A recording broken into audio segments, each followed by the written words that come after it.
أعوذ بالله من الشيطان الرجيم.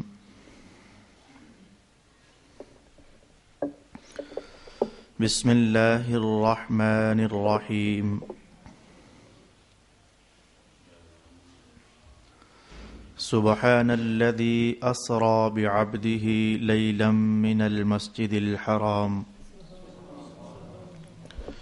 إلى المسجد الأقصى الذي باركنا حوله لنريه من آياتنا إنه هو السميع البصير. صدق الله مولانا العظيم. الصلاة والسلام عليك يا سيدي يا رسول الله. الصلاة والسلام عليك يا سيدي يا حبيب الله.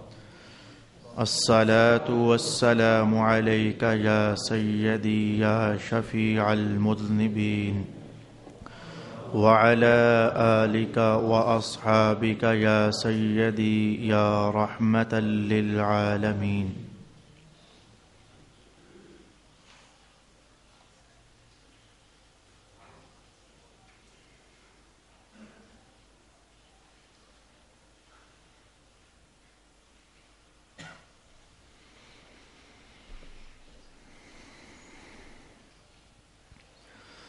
اللہ ہی کے نام سے شروع کرتا ہوں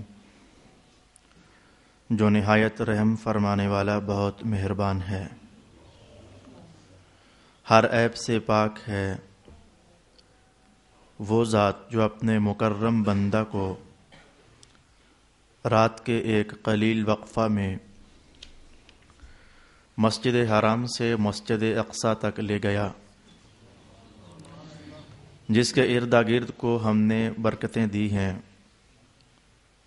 تاکہ ہم اس عبد مکرم کو اپنی بعض نشانیاں دکھائیں۔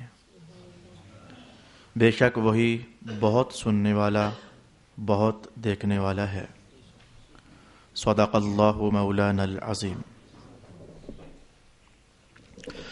رسول اکرم صلی اللہ علیہ وآلہ وسلم کے قلب ناز پر نازل ہونے والی 50ویں سورت کی پہلی آیت آج ہم نے تلاوت کر لی۔ یہ سورہ مبارکہ مکہ کے ماحول میں رسول پاک علیہ السلام پر نازل کی گئی۔ البتہ چند آیات اس کی ہیں جو مدینۃ الرسول میں نازل ہوئیں۔ چند آیات کے سوا پوری کی پوری سورت مکہ کے ماحول میں نازل کی گئی۔ جب کبھی بھی یہ الفاظ ہمیں سننے کو میسر ہوں کہ یہ سورت مدنی ہے تو فوراً ذہن اس بات کی طرف لپک جانا چاہیے کہ مدنی صورتوں کے اندر احکام کا رش ہوتا ہے، معاملات کو بیان کیا جاتا ہے، عبادات کو بیان کیا جاتا ہے، جرم ہونے کے بعد ان کی سزائیں اور ان کی حدود کا بیان کیا جاتا ہے، ناسخ اور منسوخ کا بیان ہوتا ہے۔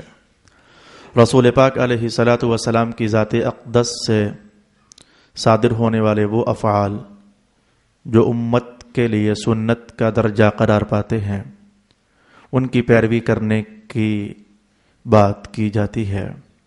اور جب کبھی یہ سنا جائے کہ یہ سورت مکی ہے تو جاننا چاہیے کہ مکی صورتوں کا انداز کچھ ایسا ہوتا ہے۔ مدینہ کے ماحول میں تو چونکہ کافی سارے مسلمان ہجرت کر کے بھی جا پہنچے تھے، اور پھر مدینہ میں جو انصار صحابہ تھے وہ ادھر ہی کے تو تھے، تو وہ بھی کافی سارے ہو چکے تھے، اس لیے وہاں اگلے مراحل تھے، احکام بیان کرنا، زندگی گزارنے کا اسلوب اور طریقہ ان کے سامنے رکھنا۔ مکہ کے ماحول میں ابھی ایمان والوں کی بہت ساری قلت ہے، لوگوں کو اول ایمان کی طرف بلایا جانا مطلوب ہوتا تھا، لہذا مکی صورتوں کا انداز یہ ہوتا ہے، توحید کا عنوان اور رسالت کو ماننے کا عنوان، قیامت کا عنوان، مرنے کی باتیں، مرنے کے بعد اٹھنے کے حوالہ جات، پھر یہ کعبۃ اللہ کے اندر جو بت رکھے ہوئے ہیں یہ خدا نہیں ہو سکتے، یہ تو مردہ ہیں اور خدا مردہ نہیں ہوتا، خدا زندہ ہوتا ہے، زندگیاں بانٹنے والا ہوتا ہے. اس طرح کے عنوانات بیان کیے جاتے ہیں. اور پھر اللہ کی وحدانیت پر دلائل قائم کیے جاتے ہیں، اس کی قدرت کی نشانیوں کو بیان کیا جاتا ہے. الغرض مکی صورتوں کا سٹائل اور انداز کچھ اس طرح کا ہوتا ہے. یہ ایک ایسی عجیب الشان مکی صورت ہے کہ اس میں رسول پاک علیہ الصلاۃ والسلام کا ایک عظیم الشان آسمانی معجزہ ذکر کیا گیا ہے. کیونکہ مکہ والے زیادہ اس طرح کی شرارتیں کرتے تھے. اگر آپ نبی ہو تو یوں کر کے دکھا دو، اگر آپ نبی ہو تو یوں کر کے دکھا دو، اگر آپ نبی ہو تو چاند توڑ کر زمین پر ہمارے سامنے لاؤ، اگر رسول ہو تو پھر بتاؤ نا کہ فلانے فلانے ملک میں آج کل کس جنس کا ریٹ اور بھاؤ کیا چل رہا ہے، ہمارا قافلہ جانے والا ہے تاکہ ہم وہی کچھ خرید پائیں اور اچھا پروفٹ کما سکیں. اگر آپ رسول ہیں تو آسمان سے کوئی کتاب کیوں نہیں اترتی، ہمیں بھی بتائیں نا کہ اللہ کدھر ہے، ہم بھی اسے دیکھنا چاہتے ہیں، یا پھر کوئی فرشتہ آسمان سے آ جائے. تو اس طرح کی چکر بازیاں، فریب کاریاں مکہ والے چونکہ کیا کرتے تھے، اسی لیے مکہ المکرمہ میں معجزات کا ظہور بھی رسول پاک علیہ الصلاۃ والسلام کی ذات اقدس سے بے شمار ہوا ہے. تو ان تمام تر معجزات میں سے ایک عظیم الشان معجزہ رسول اللہ کا سفر معراج ہے. رات کے قلیل ترین حصے میں مکہ سے چلنا اور پھر بیت المقدس تک پہنچنا، تمام انبیاء کو پھر نماز پڑھانا، اور پھر پہلے آسمان، دوسرے آسمان، پھر ساتوں آسمانوں تک تشریف لے جانا، پھر آسمانوں کا بھی بہت پیچھے رہ جانا، اور سدرۃ المنتہا تک آپ کی تشریف آوری کا ہو جانا، پھر سدرۃ المنتہا کا بھی پیچھے رہ جانا، اور اس کے بعد ہم بھی بیان نہ کر پائیں کہ کہاں تک رسول اللہ علیہ السلام تشریف لے گئے. وہاں تک تشریف لے گئے کہ اس کا ہمیں نام ہی معلوم نہیں کہ کہاں تک تشریف لے کر گئے. اور پھر جب واپس تشریف لائیں تو ابھی رات کا قلیل ترین حصہ گزرا ہو، اور پھر مکہ والوں کے سامنے جب یہ بات رکھی جائے تو وہ تو ایک دم سے دھچکا لگے انہیں کہ اس بار محمد نے بہت بڑا جھوٹ بولا ہے، اس بار تو یہ ناقابل یقین بات اس نے کر دی ہے. مکہ میں شورش کا بپا ہو جانا، رولے رپوں کا پڑ جانا، گلی گلی میں اس عنوان کا چھڑ جانا، تو یہ ایک عظیم الشان معجزہ تھا. اور پھر رسول پاک علیہ الصلاۃ والسلام کا ان سے کہنا کہ اچھا تم آخر کیسے مانو گے کہ ہوا، یہ اتنا بڑا سفر میں نے طے کیا راتوں رات. اور پھر مکہ والوں کا کہنا کہ اگر آپ یہ چیز بتا دیں تو پھر ہم شاید مان جائیں کہ واقعی آپ نے یہ سفر طے کیا ہے. تو اس صورت کا آغاز اللہ رب العالمین نے رسول پاک علیہ الصلاۃ والسلام کے ایک عظیم الشان معجزے سے فرمایا ہے. پھر اس صورت کے مضامین میں مکی صورتوں کے اندازوں میں سے ایک انداز یہ بھی ہے کہ خاص کر کے پہلی قوموں میں سے بنی اسرائیل کا حوالہ بہت چلتا ہے. پہلے بہت ساری اقوام عالم گزریں، انبیاء کی امتیں گزریں، لیکن ان سب میں جو تیز ترین، عیار ترین اور مکار ترین امت گزری وہ بنی اسرائیل تھے، یعنی یہودی. تو پھر اس صورت میں اس بار اللہ رب العالمین یہ بھی ہمارے سامنے بات لائے گا کہ ان بنی اسرائیلیوں کو دیکھو کہ ہم نے انہیں کتنی عظمتوں سے سرفراز کیا ہوا تھا، کتنی شانیں، رفعتیں، بلندیاں ہم نے انہیں عطا فرمائی ہوئی تھی. لیکن جب آخر کار انہوں نے حضرت موسیٰ علیہ الصلاۃ والسلام کا دامن کرم چھوڑنا چاہا اور ان کے مخالف ہونا چاہا تو اللہ تعالیٰ نے وہ ساری نعمتیں، وہ ساری سرفرازیاں، وہ ساری عزتیں، وہ ساری آبرو مندیاں، وہ ساری بلند مقامات اور جو عطائیں ان کے نام تھیں اللہ رب العالمین نے واپس لے لی. اور پھر اس کے بعد کچھ اس بار اس صورت میں یہ عنوان بھی ہم پائیں گے کہ کچھ لوگوں نے اللہ رب العالمین پر اعتراض کر دیا تھا اور اللہ تعالیٰ کو اپنی انگلیوں کا نشانہ بنانے کی کوشش کی تھی، اور ایسے ایسے الزامات اللہ رب العالمین پر لگائے تھے کہ اللہ کی ذات اس سے بری الذمہ ہے اور منزہ ہے اور مبرہ ہے اور بہت اعلیٰ ہے اور رفیع ہے. ان لوگوں نے یہاں تک بھی کہہ دیا اللہ کی تو بیٹیاں ہیں، بھئی بیٹیاں کہنے کا معنی تو یہ تھا کہ اللہ شادی کرتا ہے، شادی کرنے کا معنی یہ ہے کہ اللہ کے پاس کوئی عورت ہے. تو اس طرح کی باتیں بھی مکہ والوں نے اللہ رب العالمین کے متعلق فرمائی تھیں. اور پھر اللہ کے بیٹے ہیں یہ بھی کہا. تو ان کا بلیغ ترین رد اس صورت میں کیا گیا کہ بیٹوں کی اللہ کو ضرورت ہی نہیں ہے، بیوی کی اللہ کو ضرورت ہی نہیں ہے، بیٹیوں کی اللہ کو ضرورت ہی نہیں ہے. یہ ساری مخلوق اسی کی تو ہے، اگر ضرورت ہوتی تو وہ ان سے پورا نہ کر لیتا. اللہ کو کسی کی ضرورت نہیں ہے، البتہ اللہ تعالیٰ اوروں کی ضروریات کو پورا کرنے والا ہے. پھر اس سورہ مبارکہ کے اندر جیسے یہ عظیم الشان معجزہ ہوا معراج والا، اسی طرح اس صورت کے اندر ایک اور عظیم الشان معجزہ ہے اور اس کا حوالہ ہے اور اس کا چیلنج ہے. میری مراد ہے قرآن حکیم. قرآن حکیم کے متعلق چیلنج جو جن الفاظ میں بیان ہوا ان الفاظ کی تلاوت بھی ہم اس صورت کے اندر کرنا چاہیں گے. پھر اے انسانوں، اللہ تعالیٰ نے جو تمہیں عظمتیں عطا فرمائیں اور حضرت آدم علیہ السلام کو مسجود ملائکہ بنایا، تو اس میں انسانوں کی عظمت کی کہانی کا بیان بھی ہے. اور وہ آیت جو آپ نے کئی بار پڑھی بھی ہے، سنی بھی ہے، وَلَقَدْ كَرَّمْنَا بَنِي آدم، ہم نے آدم کے بیٹوں کو بڑی کرامت کا تاج پہنایا ہے، ہم نے انہیں بڑی عزتیں عطا فرمائی ہیں. اس عظیم عنوان کا حوالہ بھی اس صورت کے اندر بیان کیا گیا ہے. الغرض مکی صورتوں کا جتنا انداز ہوتا ہے اور جتنے طریقے ہوتے ہیں، جتنے اسلوب بیان ہوتے ہیں، وہ سارے کے سارے اس صورت کے اندر ملاحظہ کیے جا سکتے ہیں. اور البتہ ایک خاص چیز بھی ہے کہ نبیوں کی ذات جب اللہ رب العالمین بطور نمونہ اور اسوہ کامل لوگوں کے سامنے پیش کرتا ہے تو ایک طرف دیکھو تو نبی مشقتوں کے جہان میں کھڑے نظر آتے ہیں، ایک طرف دیکھو تو رحمتیں بانٹتے نظر آتے ہیں، ایک طرف دیکھو تو وہ عرش نشیں ہونے کے مرتبے پر فائز نظر آتے ہیں، اور ایک طرف دیکھو تو پھر وہ لوگوں کے سامنے فرش پر بچھی ہوئی چٹائی پر بیٹھے ہوئے بھی نظر آتے ہیں. الغرض رسولوں کی بہت ساری جہتیں ہوتی ہیں، رسولوں کی بہت ساری عظمتیں ہوتی ہیں، اور عبادات کی دنیا میں خاص کر کے کوئی نبی بھی اپنی امت سے پیچھے رہنے والا نہیں ہوتا ہے، بلکہ اتنی زیادہ عبادت کہ امت شاید کبھی وہاں تک پہنچ ہی نہ سکے. یہ چیز خاص کر کے انبیاء کی سیرت پاک میں دیکھی جا سکتی ہے. میری مراد ان چند جملوں سے کیا ہے؟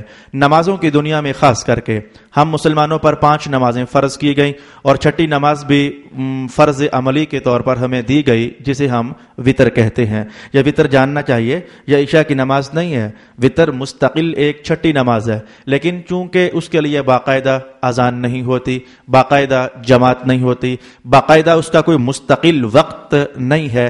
عشاء کے فرض پڑھنے کے فوراً بعد وطروں کا وقت شروع ہو جاتا ہے، کوئی اسپیشل اس کا وقت نہیں ہے. ایک صاحب نے 8 بجے فرض پڑھے تو 8 بجنے کے بعد وطروں کا وقت شروع. ایک صاحب نے بھی 10 بجے تک بھی عشاء کے فرض ادا نہیں کیے تو اس پر ابھی تک وطروں کا وقت شروع نہیں ہوا. وہ 10:15 بجے انہوں نے اپنے فرض ادا کر دیے، ان کے لیے وطروں کا وقت 10:15 بجے کے بعد شروع ہو جائے گا. یہ چونکہ ایک چھٹی نماز ہے، مستقل نماز ہے، اور اس کی وجہ جو رسول اللہ علیہ السلام نے ارشاد فرمائی تھی کہ دن جب سمٹ رہا ہوتا ہے تو آخر میں یعنی رات کا آنا اور دن کا جانا، تم نے مغرب کے 3 فرض ادا کیے ہیں، تو دن کے آخر میں بھی تم نے 3 رکعتوں پر مشتمل ایک نماز ادا کی ہے. اب جب رات سمٹ رہی ہو تو رات کی نمازوں میں جو آخری نماز وہ تمہارے سامنے ہونی چاہیے، وہ پھر 3 رکعتوں پر مشتمل ہونی چاہیے، تاکہ اللہ تعالیٰ کی جو یہ شان ہے ان اللہ وطر یحب الوطر، اللہ تنہا ہے اور تنہائی کو پسند فرماتا ہے، وطر ہے اور وطر کو پسند فرماتا ہے. تو اس بات کا اظہار رسول پاک علیہ السلام نے نمازوں کی صورت میں ہمیں عطا فرما دیا. تو میں کہنا چاہتا تھا کہ دیکھو ہمارے اوپر 5 نمازیں فرض، یا بہت مارکا کر لیا جائے تو چھٹی نماز ہمارے لیے فرض عملی. میں جان بوجھ کر ساتھ یہ لفظ جوڑ رہا ہوں، فرض عملی، تاکہ اگر کوئی اہل علم یہاں تشریف فرما ہو تو میرے جملے سے مغالطہ نہ کھائے. میں کہنے کو یوں کہہ سکتا ہوں کہ 5 نمازیں فرض ہیں اور چھٹی بھی فرض ہے، لیکن وہ اتنا کہنے سے وہ ایک باریک سا مغالطہ ہے جو ذہنوں میں جنم لے سکتا ہے. اس لیے میں نے وہ مذہب کی تمام قیدیں لگانے کے بعد کہا وطر بھی ایک چھٹی نماز ہے جو ہم پر بطور فرض عملی کے لازم قرار دے دی گئی ہے. لیکن یہ دیکھو ہمارے آقا حضور رحمت عالم صلی اللہ علیہ وسلم آپ پر 5 نمازیں فرض ہیں. اچھا وطروں کی نماز بھی لازم ہوئی, لیکن اس سے تجاوز کرتے ہوئے رب کائنات نے مصطفیٰ کریم علیہ السلام کو مخاطب کیا اور باقاعدہ الفاظ نازل فرمائے, فتہجد بھی, آپ تہجد کی نماز بھی ادا کیا کریں, نافلۃ لک, یہ ایک زیادہ نماز ہے جو صرف آپ پر ہم نے لازم فرمائی ہے. تو تہجد کی نماز رسول پاک صلی اللہ علیہ وآلہ وسلم پر لازم ہوا کرتی تھی. پھر جب حیات اقدس جو کہ ظاہری آپ نے گزاری تو اس کے آخری مراحل آئے جبکہ جسم اقدس میں گوشت کچھ زیادہ ہو گیا اور پھر بشری تقاضوں کے مطابق نقاہت کا کچھ غلبہ حضور رحمت عالم کی ذات پر ہونے لگا. تو پھر اللہ رب العالمین نے اس کی فرضیت منسوخ کر دی. تہجد کی نماز کا واجب ہونا رسول اللہ کی ذات پر, اس کو منسوخ کر دیا. لیکن زندگی بھر کی عادت پڑی ہوئی تھی, پھر بھی رسول پاک علیہ الصلوۃ والسلام پڑھا کرتے تھے. تو وجوب اس کا منسوخ ہو گیا, لیکن اس کا نفل ہونا پھر بھی رسول پاک علیہ الصلوۃ والسلام کی ذات کے حوالے سے باقی رہا. یہ میں نے چند جملوں کے اندر اس صورت کا اجمالی خاکہ آپ کے سامنے بیان کیا ہے. اب جب کہ میرے دوستو معراج کا عنوان باقاعدہ ہمارے سبق کا حصہ بنا, آپ جانتے ہیں کہ آقا حضور رحمت عالم کی جتنی بھی شانیں ہیں جن کا تذکرہ خیر اہل سنت والجماعت خاص کر کے کرتے ہیں, میری مراد ہے رسول اللہ کا علم غیب, میری مراد ہے رسول اللہ کا نور ہونا, میری مراد ہے رسول اللہ کا بشر ہونا, یا پھر رسول اللہ کا مختار ہونا, یا پھر رسول اللہ علیہ السلام کا شفیع المذنبین ہونا, یا پھر مصطفیٰ کریم علیہ السلام کا لوگوں کے احوال کو جاننے والا ہونا, یا پھر رسول اللہ کے خصائص کی کہانی, یا پھر رسول اللہ کے معجزات کا بیان, یا پھر رسول اللہ علیہ الصلوۃ والسلام کی آسمانی عظمتوں کی کہانی, یا پھر مصطفیٰ کریم علیہ الصلوۃ والسلام کا انسانی دنیا سے ماورا ہو کر جو دیگر مخلوقات ہیں ان کے سامنے اپنے کمالات کا اظہار کرنا. یہ جو عنوانات اہل سنت والجماعت بیان کرتے ہیں, تو آپ جانتے ہیں کہ گزشتہ 10 سالوں سے عادت رہی ہے کہ کبھی مستقل جب تک آیتوں میں کوئی عنوان نہ آ جائے اس وقت تک میں اس کو ڈیٹیل سے اور تفصیل سے بیان نہیں کیا کرتا. کبھی بھی یہ تانا مارنا, یہ تشنیع کرنا, یا پھر کسی کو ہٹ کرنے کے لیے ایسے ہی آئے دن کوئی نہ کوئی عنوان چھیڑتے رہنا, یہ عادت نہیں رکھی ہے. علم غیب کا عنوان آیا, میں نے تفصیل سے بیان کر دیا. حضور کے نور ہونے کا عنوان قائم ہوا, میں نے وہاں اس موقع پر ڈیٹیل آپ کے سامنے بیان کر دی, وغیرہ وغیرہ. رسول اللہ علیہ السلام کا حاضر ناظر ہونا تھا, جب وہ عنوان بنا میں نے وہ آپ کی خدمت میں بیان کر دیا. ہم نے چونکہ سارا قرآن سیکھنا ہے, اگر میں 2-4 عنوان پر ہی اپنی گفتگو میں لپیٹتا رہوں گا تو میرا خیال ہے کہ مذہب کے باقی عنوانات کو بیان کرنے میں یہ خیانت واقعہ ہو جائے گی. اس لیے جو عنوان اور ٹاپک ہمارے سامنے بنتا ہے اسے میں پوری کوشش کرتا ہوں کہ حتی الامکان سارا جو میرے پاس خزانہ جمع ہے یا مواد موجود ہے اسے سمیٹ کر آپ کی خدمت میں بیان کر دوں. آج پہلی بار ایسا ہوا کہ معراج کا عنوان باقاعدہ سبق کی صورت میں ہمارے سامنے آیا ہے, اس لیے میں آج آپ کو ذرا اتنا تو عرض کروں کہ اس عنوان کو سیکھنے کے لیے ہمیں بہت ساری نشستیں درکار ہیں. ڈھیروں عنوانات پر مشتمل یہ ایک معجزہ ہے رسول پاک علیہ الصلوۃ والسلام کا. مثلا جو آیت میں نے ابھی پڑھی ہے, اس آیت میں ہی دیکھ لیجئے, سبحان پر مستقل بحث ہے, الذی پر مستقل بحث ہے, اسرا پر مستقل بحث ہے. رسول اللہ کو یہاں رسول نہ کہا گیا, عبد کہا گیا, یہ ایک مستقل عنوان ہے. پھر لیل کہا گیا, رات کے وقت, یہ پھر مستقل عنوان ہے. پھر لیل کو یوں کہا گیا لیلن, یہ نون کی جو آواز ہے, یہ نون کی آواز پھر ایک مستقل عنوان ہے, اس پر بھی انشاءاللہ ہم نے کلام کرنا ہے. پھر یہ سفر پاک مکہ المکرمہ سے شروع ہوا, یہ پھر مستقل عنوان ہے. بیت المقدس کی طرف بڑھا, یہ پھر مستقل عنوان ہے. پھر آسمانوں کی طرف حضور رحمت عالم تشریف لے گئے, ادھر کیا تھا, یہ پھر مستقل عنوان ہے. تو ڈائریکٹ ہی آسمانوں پر کیوں نہ گئے حضور, یہ پھر مستقل عنوان ہے.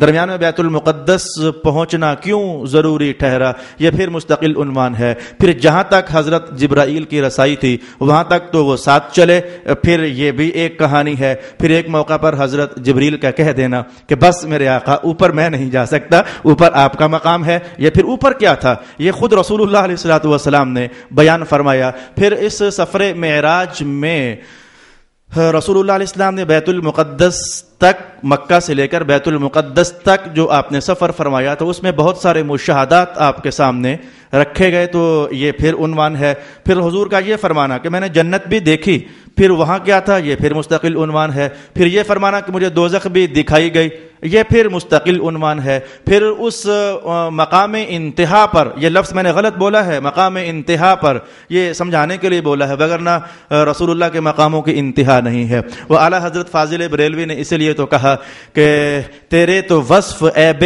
تناہی سے ہیں بری، تیرے تو اوصاف کے حضور میرے آپ کے تو اوصاف کی انتہا ہی نہیں ہے، حیران ہوں میرے شاہ کے کیا کیا کہوں تجھے. تو یہ میں نے غلط لفظ بولا لیکن سمجھانے کے لیے بول دیا کہ پھر اس مقام انتہا پر اللہ رب العالمین نے جو تحفے اپنے محبوب پاک کو عطا فرمائے، ان تحفوں کی کہانی کیا ہے یا پھر ایک الگ داستان ہے. تو اب میں کون کو پھر فرشتوں کے جھرمٹ میں لے کر جانا یا پھر ایک الگ داستان ہے. بلکہ آج ایک جملہ مجھے اتنا اچھا لگا اور اس کی لطافت ابھی تک میرے پاس باقی ہے. وہ جملہ کیا تھا، میں آج کی کہانی کا آغاز وہیں ہی سے کرنا چاہوں گا. ایک مفسر نے ارشاد فرمایا کہ رسول اللہ علیہ السلام کے جو معجزے ہیں، آئیں ذرا ان پر ایک نظر ڈالتے ہیں. جی چاند ٹکڑے ہوا، لوگ موجود تھے، صحابہ نے دیکھا. جی کڑوا پانی تھا کنویں کا، میٹھا ہو گیا، بھئی صحابہ موجود تھے، انہوں نے دیکھا. اچھا سورج پلٹ گیا، جی صحابہ موجود تھے، انہوں نے دیکھا. اچھا جی یہ جانور کلام کر رہے ہیں حضور سے، صحابہ موجود تھے، انہوں نے دیکھا. جی اونٹ شکایت کرنے آ گیا، حضور اونٹ کی باتیں سمجھ رہے ہیں، صحابہ موجود تھے، انہوں نے دیکھا. حضرت جابر کے گھر دعوت کا ہونا، کھانا کم تھا، حضور نے دعا فرمائی تو وہ زیادہ ہو گیا، صحابہ نے دیکھا. رسول اللہ علیہ السلام سے یہ عرض کیا جانا کہ میرے آقا پانی نہیں رہا، حضور نے فرمایا پیالہ منگواؤ، تو پیالے کے اندر ہاتھ کا رکھنا اور انگلیوں سے پانی کے چشموں کا جاری ہونا، صحابہ موجود ہیں. الغرض جانیے قرآن حکیم معجزہ ہے، سب صحابہ کے سامنے ہے. تو جب بھی کوئی معجزہ رسول پاک علیہ السلام نے پیش فرمایا تو جاننا چاہیے وہ خفیہ نہیں تھا. صحابہ میں سے کوئی نہ کوئی وہاں موجود تھا. لیکن یہ معراج والا واقعہ ایسا ہے، یہ ایک ایسا معجزہ ہے کہ آج رسول اللہ بیت الحرام سے اٹھے ہیں، کوئی صحابی ساتھ نہیں ہے. بیت المقدس تک تشریف لے گئے، کوئی صحابی ساتھ نہیں ہے. آسمانوں کی طرف بڑھ جانا، کوئی صحابی ساتھ نہیں ہے. پھر اوپر تو جبریل بھی ساتھ نہ رہے، صحابہ تو پھر بات کی کہانی ہے، جبریل امین بھی ساتھ نہ رہے. اول واقعہ سے لے کر آخر تک کسی صحابی کا ساتھ نہ ہونا، یہ ایک عجیب و شان معجزہ ہے. اس پر ایک مفسر نے کہا کہ اصل بات یہ تھی کہ باقی جتنے بھی معجزات تھے صحابہ کے لیے ممکن تھا کہ ان کو بیان کر پاتے. واقعہ معراج ایک ایسا معجزہ ہے صحابہ کے بس میں نہیں تھا. ممکن ہونا تو بات اور ہوئی، میں نے کہا صحابہ کے بس میں نہیں تھا کہ اسے اول سے لے کر آخر تک بیان کر پاتے. بھئی بس میں کیوں نہیں تھا؟ بھئی اس لیے بس میں نہیں تھا کہ ایک مقام ایسا آنا تھا کہ یہاں پھر صرف اللہ اور اللہ کا رسول، وہاں کسی اور کی گنجائش ہی نہیں تھی. تو وہاں تک جبریل بھی نہ پہنچ پائیں تو کوئی صحابی بھلا کیسے پہنچ پاتا؟ تو یہ پھر معجزہ ایسا ہوا کہ اس کے کچھ پہلو تو ایسے ہو سکتے تھے جن تک صحابہ کی رسائی ہو سکتی تھی، لیکن کچھ پہلو ایسے تھے جن تک صحابہ کی رسائی بھی نہیں تھی. تو رب کائنات اس بات کو جانتا تھا کہ یہ معجزہ وہ ہے جو کسی کے بس میں نہیں کہ اس کو جان سکے. ہوا کیا تھا؟ سارے کا سارا جان سکے ہوا کیا تھا، کیسے ہوا تھا، کہاں ہوا تھا، کس نے کیا کہ تو یہ تمام کا تمام کیونکہ جاننا یہ کسی کے بس میں نہیں تھا. تو پھر رب کائنات نے یہ قانون فرما دیا کہ محبوب اس معجزے کو میں بیان کروں گا یا آپ خود بیان کرنا، کوئی تیسرا اس کو بیان ہی نہیں کر سکتا ہے، کیونکہ میں جانتا ہوں کہ میں نے کیا کیا تھا آپ کے ساتھ، یا پھر آپ جانتے ہیں کہ آپ کے ساتھ کیا ہوا تھا. یہی وجہ ہے کہ اس معجزے کی عظمت اب جب آپ سمجھ گئے کہ صحابہ کے بس میں بھی نہیں تھا کہ رسول اللہ کے ساتھ ساتھ چل کر وہاں تک پہنچتے، وہ خاصہ تھا، صرف رسول اللہ کا وہ مقام تھا، صرف رسول اللہ صلی اللہ علیہ وآلہ وسلم کا. تو پھر میں کیا ہوں، یا پھر آپ کیا ہیں، یا پھر ہم اس دور کے علماء کیا ہیں، یا پھر ہر دور کے علماء کیا ہیں کہ وہ اس بات کو کما حقہ بیان کر سکیں. تو اتنے عنوانات میں نے کہے، لیکن جان جائیے کہ یہ بھی ابھی بہت سارے کم کہے. بہت کچھ ایسا ہے جو مجھے بھی معلوم نہیں ہے، معلوم ہی نہیں ہے. بھائی بہت سی راز کہانیاں ایسی ہیں کہ جس کو رب کائنات نے بھی بیان کیا لیکن پتہ ہی نہ چلنے دیا کہ میں نے بیان کیا ہے. میری مراد کیا ہے؟ کیا مولا کائنات نے یہ ارشاد نہ فرمایا فَأَوْحَى إِلَىٰ عَبْدِهِ مَا أَوْحَى، پھر اس نے جو دینا تھا دیا، پھر اس رب نے اپنے بندے کو جو دینا تھا دیا. بولا نام بتانا، فرمایا نہیں یہ راز ہے. تو وہ پھر جو دیا وہ پھر اللہ ہی جانتا ہے یا پھر رسول اللہ جانتے ہیں. اور پھر حضور نے مہربانی فرمائی اس میں سے کچھ بیان فرما دیا کہ اللہ رب العالمین نے مجھے وہ جو دیا تھا اس رات، جس کا نام نہیں لیا، حوالہ دیا ہے لیکن نام نہیں لیا، تو وہ جو اس رات تھا، پھر رسول اللہ علیہ الصلوۃ والسلام نے اس میں سے کچھ ہمیں بیان بھی کیا اور ارشاد بھی فرمایا۔ اب بہت سارے عنوانات میں کوشش کروں گا کہ بیان کر پاؤں، لیکن میں اپنے عجز کا پہلے ہی سے اعتراف کر لوں کہ مجھ میں یہ طاقت نہیں ہے کہ میں وہ تمام باتیں آپ کی خدمت میں عرض کر سکوں، یا پھر اگر تمام عرض کر بھی دوں تو میں پھر یہ سمجھوں کہ کیا میں نے تمام عرض کر دی ہے، یہ پھر اپنے مقام پر بات غلط ہوگی۔ حتی الامکان ہم پوری کوشش کریں گے۔ بہت لمبا چوڑا عنوان ہے، تو آئیے میں سب سے پہلے اپنی گفتگو یہاں سے شروع کرنا چاہوں۔ آج تو تعارف ہی میں ہمارا کافی سارا وقت بیت چکا ہے۔ جانیے رسول پاک علیہ الصلوۃ والسلام کے معجزہ معراج کے 3 حصے ہیں۔ ایک حصے کو معراج کہا جاتا ہے، ایک حصے کو اعراج کہا جاتا ہے۔ میں اس کو یوں کہنا چاہوں گا، رسول پاک علیہ الصلوۃ والسلام ایک حصے کو اسراء کہا جاتا ہے، میں اس کو یوں کہنا چاہوں گا، رسول پاک علیہ الصلوۃ والسلام مکہ المکرمہ سے چلے بیت المقدس تک پہنچے، یہ جو اتنا سفر بنتا ہے اس کو اسراء کے ساتھ تعبیر کیا جاتا ہے۔ قرآن حکیم نے یہی ارشاد فرمایا، سبحان الذی اسرا بعبدہ لیلا من المسجد الحرام۔ قرآن نے اسرا کہا، میں اسرا کہہ رہا ہوں، یہ میری اور آپ کی سمجھنے والی بات نہیں ہے، علماء کو اس بات کا علم ہے۔ قرآن حکیم نے فعل کا ذکر کیا اور میں اس کی مصدر کا ذکر کر رہا ہوں، باب افعال کی مصدر ہے، کہیں مغالطے میں نہ رہنا۔ قرآن تو اسرا کہتا ہے تو مولانا اسرا کیوں کہہ رہے ہیں؟ یہ اسرا اسی اسرا کے لیے مصدر کا کام کرتا ہے۔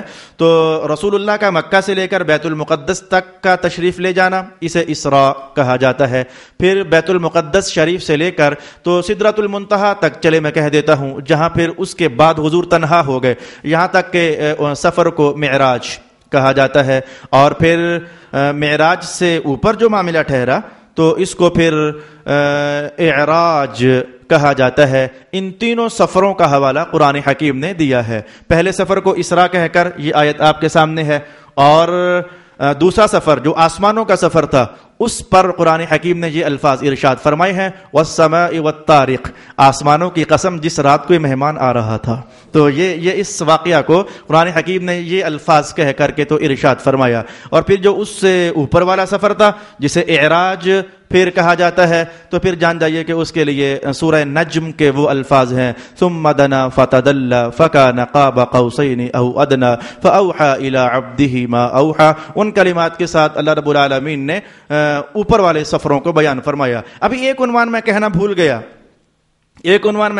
گیا کہ ایک موقع ایسا آ گیا کہ جبریل بھی پیچھے رہ گئے، تو جان جانا چاہیے کہ براق بھی پیچھے رہ گیا، جان جانا چاہیے کہ براق کی بھی طاقت نہ تھی کہ وہ بھی اس مقام سے آگے تجاوز کرتا۔ پھر اس کے بعد جو انتہائی اونچائی کا سفر بنتا تھا وہ پھر اللہ ہی جانتا ہے کہ اس نے رسول اللہ کو کیسے کروایا، پھر رسول اللہ ہی جانتے ہیں کہ اس سفر پاک کو آپ نے کیسے کیا۔ اور پھر 9 بار اللہ کے دربار میں جانا اور اللہ کے دربار سے واپس آنا، بھائی نمازیں کام کروانے کے لیے، وہ پھر 9 بار کا سفر کیسے طے ہوا، یہ پھر راز کہانی ہے۔ یعنی اب اتنے عنوان میں یاد کر کے بھی آیا، لیکن عنوان ہی سمٹنے میں نہ آئے۔ عنوانات کا بیان تو ایک الگ کہانی ہے، عنوان ہی سمٹنے میں نہ آ سکے۔ تو حضور کے سفر معراج کے 3 حصے میں نے آج فی الحال آپ کی خدمت میں بیان فرمائے، اور اتنا جان جائیے ساتھ ہی ہمارا وقت سمٹ جائے گا کہ اس لفظ معراج جو اس پورے سفر کا نام معراج ڈال دیا گیا، اگرچہ اسے فن بلاغت کی دنیا میں کہتے ہیں تسمیۃ الکل باسم الجزء، جو ایک جز کا نام ہوتا ہے وہ کل کا نام رکھ دیا جانا۔ یہ پتہ کیا بات میں نے کہی ہے؟